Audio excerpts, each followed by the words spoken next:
Hi everyone, in front of me I've got a ROG Phone 8 Pro and let me share with you how to change video resolution on this device. So let's start with opening the camera app, and currently we are in the standard photo mode, so let's switch to the video one first of all. Just tap on it. If you can see this red color inside the shutter button, it means that for sure you're on the video mode. So now the quickest way to actually change the resolution is to tap on the second option from the right, where is 4K in my case.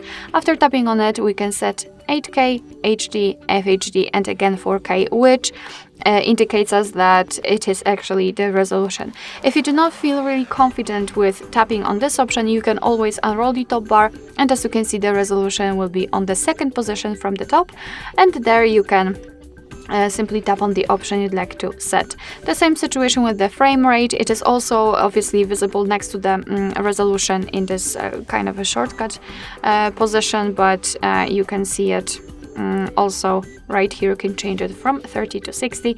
Basically, the whole point is that whichever resolution you can see here, it means that it has been applied, and from now on your device will record the videos in chosen resolution.